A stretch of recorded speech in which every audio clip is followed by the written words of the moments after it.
deadly foes teamed up to defeat a common enemy this weekend at Gateway, and the tempers were wilder than Martinsville and Bristol combined. And that common enemy also lessened the friends on his friend list. Let's talk about it.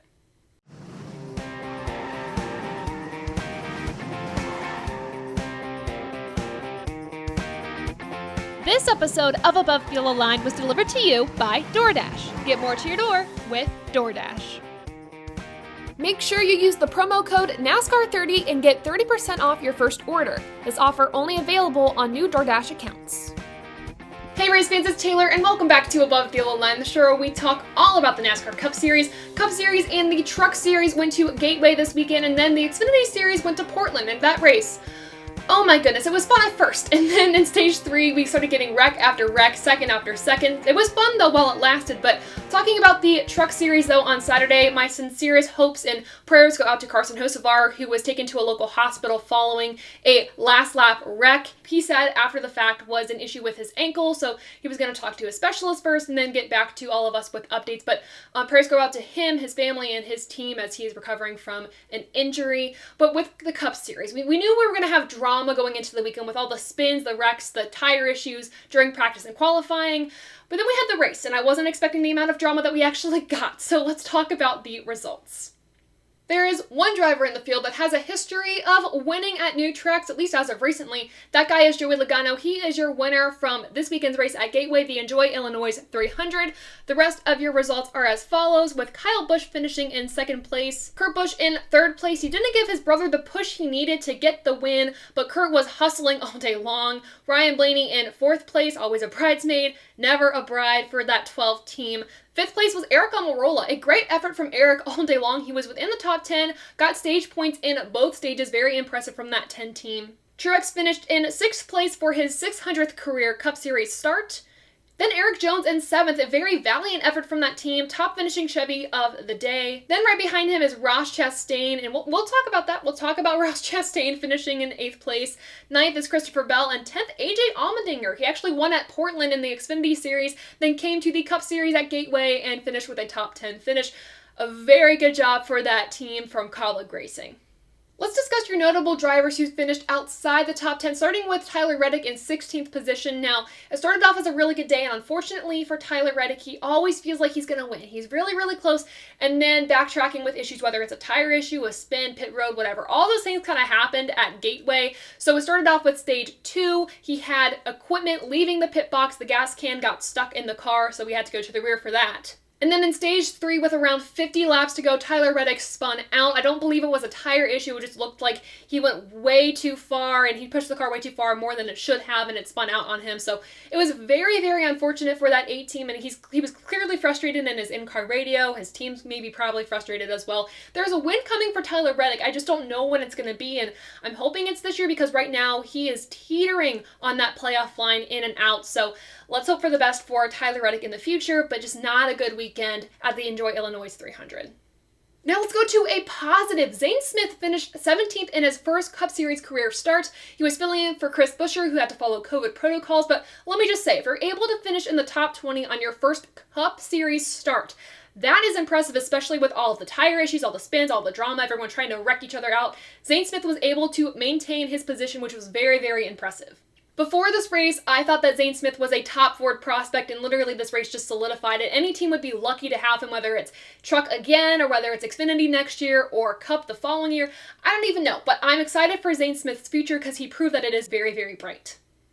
Now let's talk about Kevin Harvick. Did not finish this race, scored in 33rd position. He actually had a very heavy hit that's kind of caught my attention, the Above the Yellow Line crew, Adam Lucas and Dom Joseph's attention, kind of just the reaction after that wreck. It was a very, very heavy hit. This is what Rodney Childress, his crew chief, had to say. He said, "Thankful KH is okay. That was a hard hit and tough finish after fighting all day. But thinking all year some people are going to explode these brake rotors the way they crack all the time, but was hoping it wasn't going to be us. First time I've had that happen in 20 years.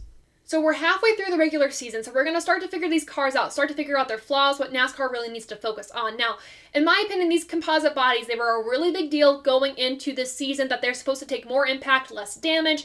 But the thing is, with more of an impact that's not taking more damage on the car, what's happening inside the car, and is it affecting the safety of these drivers? There was actually a tweet from Jeff Gluck where he explained that the drivers have been talking about these next-gen impacts, and they feel harder even if the incidents don't look as big on TV. First off, I haven't seen that type of reaction from Kevin Harvick after a wreck. Usually he's able to just kind of get up, walk away, he's frustrated, whatever, but he got the wind knocked out of him.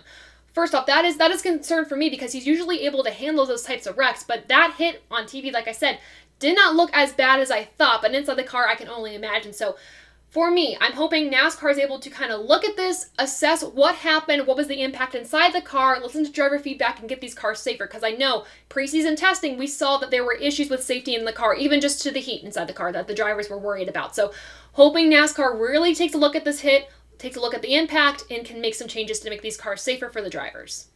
There are two more finishing positions I gotta talk about, but that leads us to Down the Line, presented by PFC Briggs, talking about the big moments of the race. Chase Elliott finished this race 21st, Denny Hamlin 11 laps down with a really decent car before, chaos happened. Finished this race in 33rd. Of course, the chaos that ensued was incited by Ross Chastain.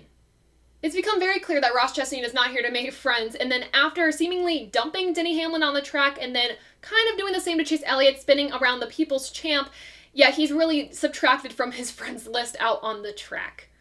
So let's break down these events, and then we'll talk about the aftermath of what was said and my thoughts on that, and I also want to hear your thoughts too in the comments below. But let's start with 13 laps to go in Stage 2. Ross Chastain, apparently he did step on the brakes, according to Larry Mack in the broadcast, trying to not run into Denny Hamlin, I would say, but ended up kind of scooting Denny Hamlin out of the way into the wall. Denny Hamlin broke a toe link and totally ruined his day, and that created some frustration from Denny, not sure why Chastain was racing him so hard. So that was incident number 1 of all the drama that happened between Hamlin, Elliott, and Chastain. Not long after that, Denny Hamlin got back on the track and tried to squeeze Ross Chastain to the bottom apron. NASCAR went over his radio and basically was like, okay, Denny Hamlin, you made your point. You totally made your point. No more horsing around. NASCAR wasn't too happy about that, but obviously didn't put a stop to that. So that is incident number 2. If that wasn't bad enough, Austin Dillon, Ross Chastain in the middle, and Chase Elliott on lap 103 went 3 wide, and as we know at this track that we have seen, going 4 wide and 3 wide is not really a good thing. They all kind of got out of sorts. Ross Chastain getting into Chase Elliott, ended up spinning Elliott, and Elliott was clearly not happy about that. So with a restart on lap 107, all the friends kind of got together. Ross Chastain was restarting right by Denny Hamlin, and right behind him was Chase Elliott. Chase Elliott tried to get Ross Chastain into the wall. Denny Hamlin tried to squeeze him up into the wall. Didn't really go well, and then Ross Chastain, of course, being a damaged vehicle out of that 3-wide incident, had to make minimum speed, and Denny Hamlin kept holding him up. But luckily, Ross Chastain was able to make minimum speed and finish the race, but it was a cat-and-mouse game between those two, Denny Hamlin and Ross Chastain, as to, is somebody going to wreck each other out this race? Are we going to hold off? Are we going to hold each other back? It was wild. Before we get into the post-race comments, I think a fun fact that has to be said here, though it's kind of not fun and it's kind of negative for Chase Elliott here. According to our stats at TobyChristie.com, Chase Elliott has 21 incidents so far this season, which is actually the most of any driver so far in 2022 for the Cup Series. Really not good, and just kind of added to that number this weekend. Let's go to our post-race comments now. Ross Chastain was the first interview that we heard on air watching from home, and he was regrettably and very embarrassed about how he drove, and he said he really shouldn't deserve this ride. He felt bad for Moose, he felt bad for his team, basically saying he deserves what he gets. And in my opinion, that was the right response. He let his ego go aside, and he was able to own up to the mistakes in the driving that he did on the track. And then for Denny Hamlin, his post-race thoughts were surprisingly calm, and I don't know if that's a good thing or a bad thing. I did hear more comments from him before the fact, from Bob Pockrass's Twitter and everything, and his comments were a little bit spicier, but at least from what we saw in the broadcast, he was speaking to Ross Chastain as if he was a mentor, trying to be like, look, I understand what you want, I understand the way you drive, but you have to understand the way you drive is going to get you in trouble, and you will have payback coming for you.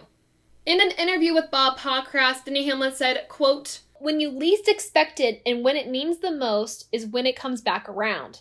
He then goes on to say, "You're going to have to fence these guys hard to kind of get their attention. It's going to be meaningful. It's going to be a meaningful day."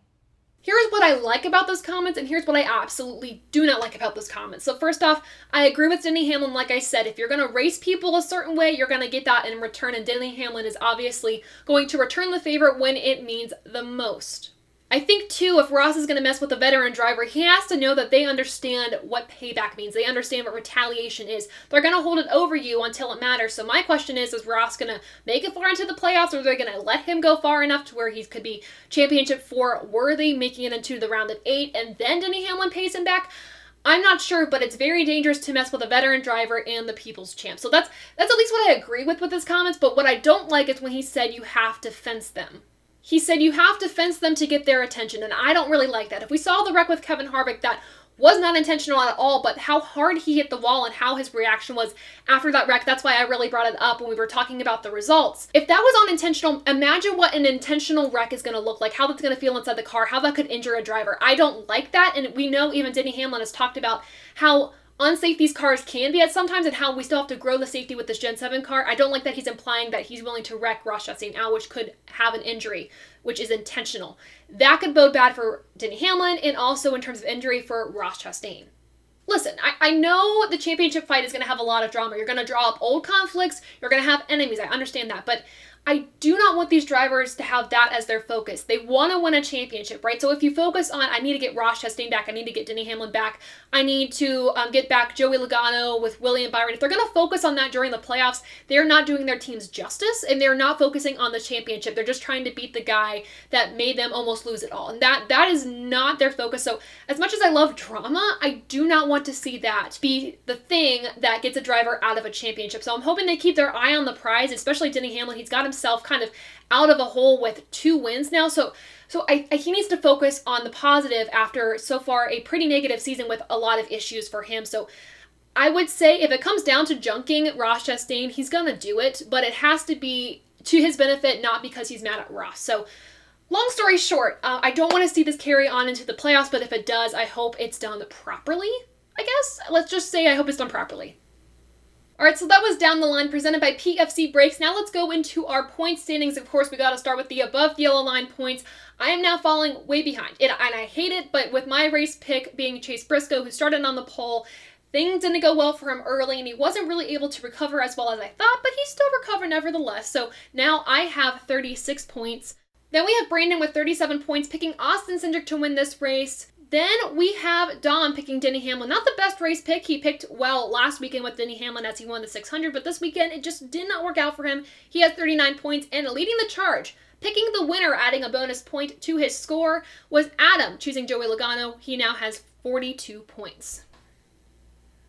Let's discuss the playoff grid points. Chase Elliott is still your points leader, but now right behind him, -9, is Kyle Busch. See, those 21 incidents that Elliott keeps piling up is getting to his points lead. Right behind them is Ross Chastain, Joey Logano, Kyle Larson, Alex Bowman, William Byron, Chase Briscoe, Kurt Busch, Austin Cindric, and Denny Hamlin, all with wins, all into the round of 16.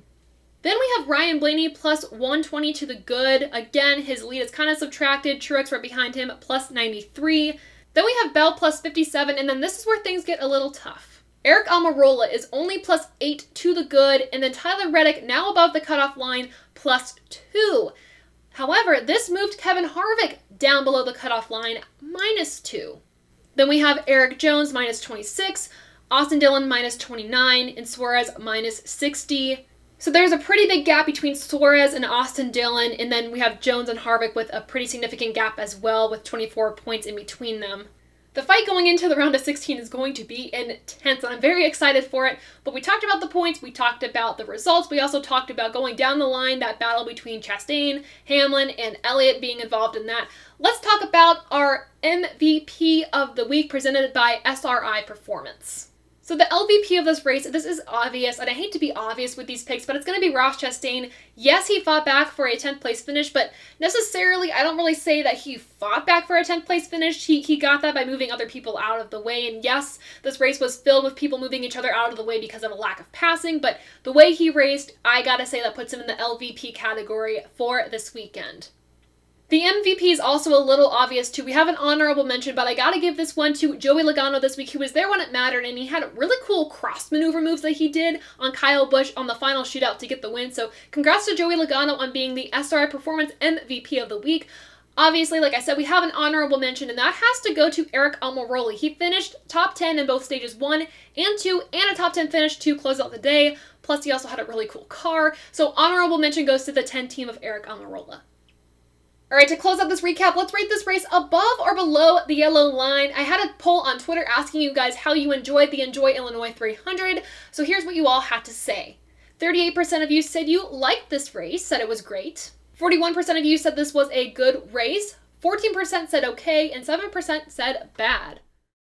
Adam Lucas adds, I had an interesting feeling going into the race, feeling that it would go one of two ways. We were either going to see a snooze fest or be treated to a phenomenal event. It definitely was not the greatest race or the worst race, but a decent race nonetheless with lots of drama embedded in the first half. I love how the Midwest experience was on full blast all weekend long, and the fact that we have Gateway back in a significant capacity. Yes, I'm looking back at 2010 when the track was up in the air about its future. Good weekend of racing at the facility, and I'm looking forward to what the 2023 edition holds for us. This race is above the yellow line at 74 out of 100. Joshua Boston said, awful race with an awful winner. I'm glad the snooze fest is over. Chase Hamlin fan said, bad race, but an entertaining race. Finally, One Shot Scott said, I would have selected great if Joey didn't win. Guys, that was harsh. I don't know if that was necessary to be that harsh on this race. And I know, like your comment said, it kind of has to do with the winner. I understand that.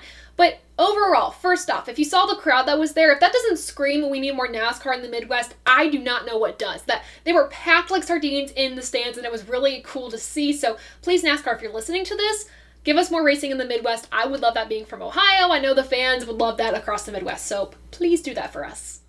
Going back to your comments, though, I think they were way too harsh. I thought this race had a lot of good qualities to it. First off, the race length. I thought it was perfect. It involved the right amount of urgency, plus it also involved some really varying strategies on pit stops. It wasn't perfectly broken up to where you had a really good fuel window or a really good tire window, whatever it was. It was really interesting to see all these drivers kind of take a different approach, which made the race really exciting in my opinion. I will say though, and this is where it gets negative, is the only reason things were able to really happen on the track was because drivers were pushing and shoving each other out of the way. Of course, the track had a lot of grip, which was really nice to see. It made the track really racy, but you weren't really able to pass, and that was very frustrating for me and I'm sure the other drivers. So taking that into consideration, plus the drama, I know the drama definitely added to my race rating. I gotta give this race a 77%, which is obviously above the yellow line, and is actually on par with what I rated the Goodyear 400 at Darlington. So that's my race rating. What would you rate this race? Let me know in the comments below. And with that, we gotta go to our preview of this weekend's race, the Toyota Save Mart 350 at Sonoma Raceway, starting with your track facts and driver stats presented by Rhino.co. For Sonoma Raceway, the track length is 1.99 miles long. The race length is 110 laps or 218.9 miles. Stage 1 of this race is 25 laps, Stage 2 is 30 laps, and the final stage is 55 laps. Now on to our driver stats. The last driver to win at the track was Kyle Larson last year. The active driver with the most track wins is Kyle Busch with 2. The active driver with the best average finish at this track is Eric Jones with an average finishing position of 12.8. The team with the most track wins is Hendrick Motorsports with 7. And finally, wins by manufacturer, Chevrolet has 12, Ford has 8, and Toyota has 6. All this information from RacingReference.com. Let's close it out with our to watch, to worry for Sonoma. Gotta talk about our guys to worry about first. I gotta say, I'm gonna be worried about Brad Keselowski. I'm always worried about him at road courses because he always spins. I just want him to do well, so a little bit of a cop-out answer again, like I did last weekend, but I want to see him do well. So Brad Keselowski is my first guy I gotta be worried about going into Sonoma. Finally, I'm going to be worried about Daniel Suarez. If you remember Circuit of the Americas, he actually dominated Stage 1, and then Stage 2 he got a flat, and then Stage 3 he had the power steering go out on him. So a great day from bad to very bad for Daniel Suarez at Circuit of the Americas, but I just want him to do well. He has had so much speed as of late, and I need him to do well this weekend, but I'm also going to be worried because he seems to have bad luck. He's able to put together a solid race, but not really finish where I think he deserves. So Daniel Suarez and Brad Keselowski are drivers I will be worried about this weekend. Finally, with our drivers to watch, I could say Chase Elliott and Kyle Larson, obviously really good road course racers, Hendrick Motorsports. They didn't really have the best weekend at Gateway, I understand that, but I'm going to go with a different approach. Austin Cindric had a pretty decent showing at Gateway. He finished in the 11th position. He needs to do well, in my opinion. I'm not necessarily going to be worried about him because I know he can do really well at road courses, but I'm going to be watching to see if he can kind of keep up with the pace and also show that he still has what it takes to be in that 2 car. So Austin Cindric is going to be one of the guys I will be watching this weekend. And then obviously when AJ Allmendinger is racing at a road course in the Cup Series, he's going to be on my watch list. He's going to be contending for a win. So also AJ Allmendinger in the 16 at Kaulig Racing for the Cup Series I will be watching. So who are your to watch to worry for Sonoma? What did you think of the Enjoy Illinois 300? Let me know in the comments below, and with that, we are done with this episode of Above the Yellow Line, the show where we talk all about the NASCAR Cup Series. For more from us, follow our social media pages at _TaylorKitchen_ on Twitter for post-race polls and daily questions. And follow Above the Yellow Line on Instagram, YouTube, and wherever you get your podcast. Also, make sure to check out TobyChristieCOM on all social media platforms to find great motorsports content, and TobyChristie.com to hear and read more from the team and your favorite drivers. Last but not least, I want to give a huge thank you to SRI Performance, PFC Brakes, Rhino.co, and DoorDash for supporting Above the Yellow Line and all of us here at TobyChristie.com. Before I go, we announced this on the last live stream, but with this channel hitting 1,000 subscribers, we at TobyChristie.com are doing a 1K giveaway. 10 of you will be eligible to win a number of cool prizes such as hero cards, t-shirts, a 12-ounce bag of Haymaker coffee, a 2021 NASCAR Cup Series yearbook from Fan Mag, a 1x24 DW 1997 chrome diecast, and so many more fun prizes as a thanks to you all for getting us to 1,000 subscribers. You can check out the link to the giveaway and our social pages in the description below, but before you check those out, make sure to like this video, subscribe to the channel, share this with your friends and family, and guys, thank you so much for supporting us here at Above the Yellow Line, and until next time, I'll see ya.